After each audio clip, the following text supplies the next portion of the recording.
Hi guys, ఇంకా last one ఇది చూడండి. టైప్స్ ఆఫ్ యూజర్ డిఫైన్డ్ ఫంక్షన్స్లో last one function with parameters and with return value. అంటే ఇప్పుడు పారామీటర్స్ ఉంటాయి, రిటర్న్ వాల్యూ కూడా చేస్తామన్నమాట. చూడండి, ఇన్పుట్ అవుట్పుట్ ఉంటుందన్నమాట. ఓకే, చూడండి ఇన్పుట్ అవుట్పుట్ ఉంటుంది. చూడండి, system dot out dot println public return type method name, ఇక్కడ పారామీటర్ లిస్ట్ ఉంటుంది, ఇంకా రిటర్న్ వాల్యూ కూడా ఉంటుంది. అంతే. మీరు వాల్యూ ప్లేస్ ఏదైనా పెట్టచ్చు. చూడండి, ఎక్స్ప్రెషన్ పెట్టచ్చు, వేరియబుల్స్ పెట్టచ్చు, వాల్యూస్ ఇవ్వచ్చు, ఎలాగైనా వచ్చి కన్ఫ్యూజ్ పడకూడదు అనమాట. మీ కాన్సెప్ట్ అర్థమైంది కదా.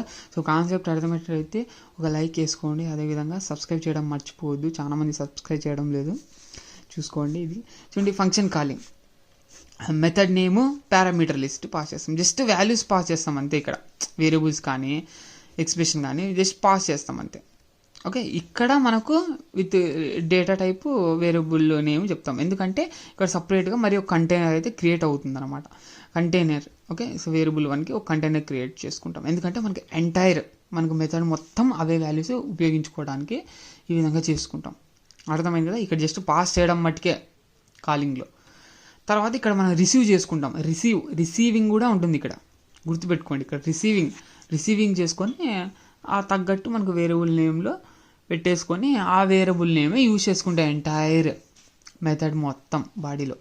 ఓకే, అర్థమైంది కదా. ఇది ఇప్పుడు చూడండి, the method return value can be assign to variable with respect to or directly used.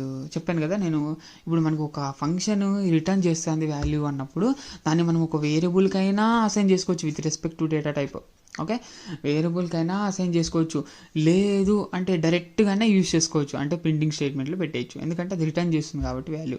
మిగతావి రిటర్న్ చేయని ఫంక్షన్స్ ఏమైనా ఉన్నాయంటే మనకు system dot out dot println పెట్టి ప్రింట్ చేసే ట్రై చేస్తే ఎర్రర్ వస్తుంది అనమాట, ఎందుకంటే అక్కడ వాల్యూ రిటర్న్ చేయడం లేదు, నువ్వు చూస్తే ప్రింట్ చేయడానికి చెప్తున్నావు, కుదరదు అనమాట అది.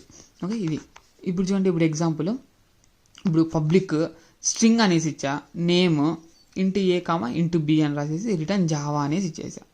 ఓకే, ఇక్కడ ఏంటి, ఇక్కడ 2 వాల్యూస్ వస్తున్నాయి అని తెలుసు నేను, ఇది method definition. Okay, so 2 values అయితే వస్తున్నాయి. ఓకే, ఏలోను బిలోను స్టోర్ అవ్వబోతున్నాయి. నెక్స్ట్ ఇక్కడ ఏంటి, రిటర్న్, ఇక్కడ వాల్యూ ఇచ్చా, డబల్ కోర్సులో జావా అనేసి ఇచ్చా అనమాట. ఓకేనా, ఇది ఇప్పుడు ఏంటి, నేమ్ 10,20 అని ఇప్పుడు ఈ విధంగా నేను కాల్ చేసినట్టయితే నేమ్ వచ్చేసి యాక్చువల్గా ఈ విధంగా కూడా మీరు ఇలా చేసినారంటే ఎర్రర్ కూడా వస్తుంది. ఎందుకు వస్తుంది, నేమ్ 10,20 అనేసి ఈ విధంగా సెమీకోలన్ ఇస్తే ఇది ఎగ్జిక్యూట్ కాదు. ఎందుకు ఎగ్జిక్యూట్ కాదంటే ఇక్కడ వాల్యూ అనేది రిటర్న్ అవుతుంది. అర్థమైందా, ఇక్కడ వాల్యూ అనేది రిటర్న్ అవుతుంది, ఎందుకంటే ఇక్కడ రిటర్న్ టైప్ ఉంది కాబట్టి వాల్యూ అనేది రిటర్న్ అవుతుంది ఇక్కడ. కాబట్టి ఖచ్చితంగా ఇది మనకు ఒక వేరియబుల్కి అయితే అసైన్ చేయాల్సి ఉంటుంది, లేదా యూజ్ అయితే చేసుకోవాల్సి ఉంటుంది అనమాట. ఈ వాల్యూని అనేది వచ్చిండే వాల్యూని యూజ్ చేసుకోవాలి ఇంకో దానికి, వేరియబుల్ అసైన్ చేయడం కానీ ప్రింట్ చేయడం కానీ ఆ విధంగా అనమాట, ఇంకో దానికి పాస్ చేయడం కానీ ఆ విధంగా చేయాలన్నమాట. పోను చూద్దాం లేడీ నిదానంగా. ఇప్పుడు చూడండి, ఇప్పుడు స్ట్రింగ్ అనేది మనకు వస్తుంది కాబట్టి అవుట్పుట్గా, కాబట్టి ఇక్కడ మనకు స్ట్రింగ్ లెక్కలో తీసుకొని స్ట్రింగ్ డేటా టైపు ఇక్కడ నేమ్ ఏదైనా ఇచ్చుకోండి, విఎన్ అని ఇస్తాను వేరియబుల్ నేమ్. ఓకే, ఇందులో అయితే స్టోర్ అవుతుంది అనమాట. దీనికి కావాల్సింటే ప్రింట్ చేసుకోవచ్చు, మీరు సిస్టమ్ డాట్ అవుట్ ప్రింట్ఎల్ఎన్ విఎన్ అని పెట్టుకోవచ్చు, లేదా డైరెక్ట్ మీరు సిస్టమ్ డాట్ అవుట్ ప్రింట్ఎల్ఎన్ అనేసి ఇంతకుముందు దానికి ఈ విధంగా రాసుకోవచ్చు. అర్థమైంది కదా. సో అది అనమాట ఈ విధంగా. ఇప్పుడు చూడండి, ఇప్పుడు నేనైతే కాల్ చేస్తాను, ఇక్కడికి వస్తుంది. సో 10 అనేది ఏలో స్టోర్ అవుతుంది. ఓకే, ఇంకా మెథడ్ మొత్తం ఏనే అనుకోవాలి మీరు, 10 ఉంటుంది. ఓకే, ఇక్కడ 20 ఉంటుంది, ఒక బీలో 20 ఉంటుంది. కానీ ఇక్కడ మనము వీటిని యూజ్ చేయడం లేదు, యూజ్ చేయకపోయినా పర్లేదు. ఓకే, రిటర్న్ ఏముంది, జావా ఉంటుంది కాబట్టి జావా అనేది రిటర్న్ చేస్తాం టోటల్గా, అంతే. ఇది ఇక్కడ. ఓకే, అర్థమైందా. మీరు యూజ్ చేస్తారు లేదా మీ ఇష్టం, అది ఇక్కడ అర్థమైందా. ఓకే, అది మన ఇష్టము, మీరు ఏది రిటర్న్ చేయాలనుకుంటే అది వాల్యూ డైరెక్ట్ రిటర్న్ చేసుకోవచ్చు, అదనమాట. సో ఇంతకుముందు మనము థర్డ్ వన్లో ఓకే, సో మనం చూసాం కదా. Okay, parameters with parameters no return type అయితే చూసాం అనమాట. అక్కడ మనము యాడింగ్ ఆఫ్ 2 numbers అయితే చూసాం. ఓకే, ఇప్పుడు అదే ప్రోగ్రామే ఇప్పుడు విత్ పారామీటర్స్ విత్ రిటర్న్ వాల్యూతో చూద్దాం. ఓకే, ఇక్కడ చూడండి, యాడింగ్ ఇప్పుడు int a is equals to 10, b is equals 20 రాశాను, అర్థమైంది కదా. So int c is equals to add of a comma b semicolon అని పెట్టేసాం ఈ విధంగా. ఓకే, ఫస్ట్ మీరు మెథడ్ రాయాలన్నమాట, మెథడ్ రాసిన తర్వాతనే కాలింగ్ అనేది చేసుకోవాలి. ఓకే, సో ఇప్పుడు చూడండి, మెథడ్ రాద్దాం. ఇప్పుడు 2 numbers ఉన్నాయి కాబట్టి 2 numbers డిక్లేర్ చేశాను ఈ విధంగా, అదే ఇనిషియలైజేషన్ చేశాను. తర్వాత 2 నంబర్స్ ఉన్నాయి కాబట్టి 2 నంబర్స్ని ఈ విధంగా ఇనిషియలైజేషన్ అయితే చేసుకోవడం జరిగింది. తర్వాత పబ్లిక్ ఇంట్ యాడ్ తీసుకున్నాను. అంటే ఇంట్ అనేది రిటర్న్ టైప్ కదా, సమ్ చేయాలి కదా, సమ్ చేసిన వాల్యూ రిటర్న్ చేయడం కాబట్టి మనకు రిటర్న్ చేసే వాల్యూ ఇంట్లో ఉంటుంది కాబట్టి ఇంట్ రాశాను. ఇంకా ఫంక్షన్ నేమ్ ఇంటూ ఏ కామా బి 2 వాల్యూస్ వస్తాయి కాబట్టి ఈ విధంగా. ఓకే, సో రిటర్న్ ఏ ప్లస్ బి అనేది రాసి సెమీకోలన్ పెట్టేసి, అంటే ఇక్కడ నేను ఏం రాశాను, ఎక్స్ప్రెషన్ అయితే రాశాను అనమాట. ఓకే, డైరెక్ట్ రాసేసాను. ఇంతకు ముందు అయితే ప్రింట్ చేసామన్నమాట. మీరు థర్డ్లో చూసుకున్నట్టయితే అక్కడ జస్ట్ ప్రింట్ చేసాం, చూడండి ఒకసారి. ఓకేనా, సో ఈ విధంగా మనం రిటర్న్ చేస్తాం కాబట్టి ఈ విధంగా ఏ ప్లస్ బి అనేది సెమికోలం పెట్టేది టోటల్గా మనం ఈ మెథడ్ మొత్తం రిటర్న్ చేసాం కాబట్టి. ఓకే, ఇప్పుడు కాలింగ్ ఏ విధంగా ఉంటుంది, add of a comma b, దీని వచ్చిండే వాల్యూని సికి అయితే అసైన్ చేశాను. తర్వాత పెడితే ప్రింట్ చేసుకుంటాను నేను.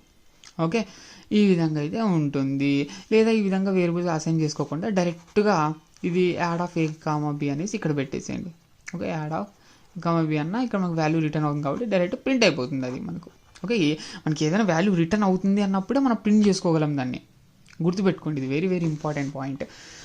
ఓకే, ఇప్పుడు చూడండి, ఇప్పుడు ఇక్కడ ఏ కామా బి ఇచ్చాను, కాలింగ్లో ఏ కామా బి ఇచ్చాను, ఇక్కడ కూడా ఏ కామా బి తీసుకున్నా అంటే తీసుకో, నీ ఇష్టం అనమాట. ఓకే, ఇది ఏ కామా బి అనేసి ఈ మెథడ్కి సంబంధించిండేది అనమాట, సపరేట్ ఇవి ఈ మెథడ్లోకి ఒక్కడే వర్కౌట్ అవుతుంది. ఇది అర్థమైందా, ఈకే ఏ కామా బి అనేవి ఇక్కడ అనమాట. అర్థమైంది కదా, ఇది వెరీ వెరీ ఇంపార్టెంట్. ఇక్కడ పారామీటర్ లిస్ట్ మొత్తము మెథడ్కి ఒకటే సంబంధించి ఉంటుందన్నమాట. మీరు ఎలా రాసుకుంటే వేరియబుల్ నేమ్స్ ఎలా డిక్లేర్ చేసుకుంటే ఆ విధంగా అయితే వర్కౌట్ మనం యూజ్ చేసుకోవచ్చు దీంట్లో, కన్ఫ్యూజ్ లేకుండా. అర్థమైంది కదా, ఇది అనమాట. ఇప్పుడు చూడండి, uses of functions or methods. మనకు అసలు ఫంక్షన్స్ అండ్ మెథడ్స్ అసలు యూజెస్ ఏంటి అని చూద్దాం.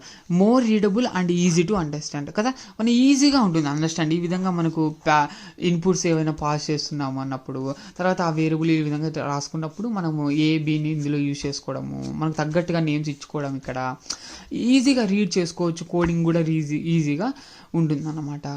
Next debugging or fix errors easy. అంటే డీబగ్గింగ్ అన్నా ఫిక్సింగ్ ఎర్రర్స్ అన్నా అంతా ఒకటే.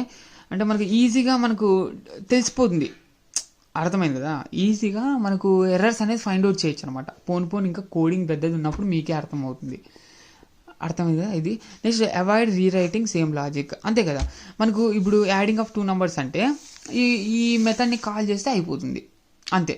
మరి ఇప్పుడు యాడింగ్ ఆఫ్ 2 నంబర్స్ ఉంది కదా, సో మరి ఇంకొకసారి రాయాల్సిన అవసరం లేదు కదా, మళ్ళీ రాయాల్సిన అవసరం లేదు, నేను జస్ట్ కాలింగ్ చేసుకుంటే సరిపోతుంది. మీరు ఎన్నిసార్లు కాలింగ్ చేస్తే అన్నిసార్లు అయితే ఎగ్జిక్యూట్ అవుతుంది అనమాట. ఓకే, ఇప్పుడు ఏ కామా బి అని ఇచ్చారు, ఇప్పుడు యాడ్ 30, 40 అన్నారు అనుకోండి, ఇదే మెథడ్ ఎగ్జిక్యూట్ అవుతుంది. అంటే ఇక్కడ నంబర్స్ ఒకటి చేంజ్ చేస్తాం కానీ ఇదే మెథడ్ ఎగ్జిక్యూట్ అవుతుంది. మళ్ళీ మీరు సపరేట్గా ఏమి యాడ్ ఇట్లా ఫంక్షన్ రాయాల్సిన అవసరం లేదు కదా, అది అనమాట ఇక్కడ.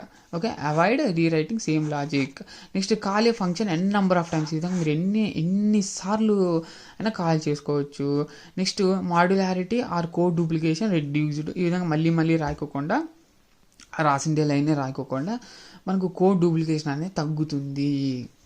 ఈ విధంగా ఇవి మనకు ఇంపార్టెంట్ అనమాట ఫంక్షన్స్, అందుకే యూజ్ చేస్తాం. జావా మొత్తం మెథడ్సే ఉంటుందన్నమాట. అర్థమైందా ఇది. ఈ విధంగా types of user defined methods అనేవి 4 టైప్స్ ఉన్నాయి. ఈ 4 టైప్స్ని మీరు నేర్చుకోవాలి, మీరే ఓన్గా రాయడం రావాలన్నమాట. అంటే method with okay, so no parameters, no return value, no parameters return value, parameters no return value, parameters no with return value. Okay, ఈ విధంగా విత్ రిటర్న్ వాల్యూ అనమాట. ఈ విధంగా మీరు 4 టైప్స్ని నేర్చుకోవాల్సి ఉంటుంది అనమాట. ఓన్గా రాయడం అయితే నేర్చుకోవాలి. అర్థమైందా, మీరు ఎలా ఇచ్చినా ఇప్పుడు యాడింగ్ 2 నంబర్స్కే రాయొచ్చు అనమాట. మీరు 4 వేస్లో రాయొచ్చు అనమాట. అర్థమైందా, ఇది ఒకసారి ట్రై చేయండి.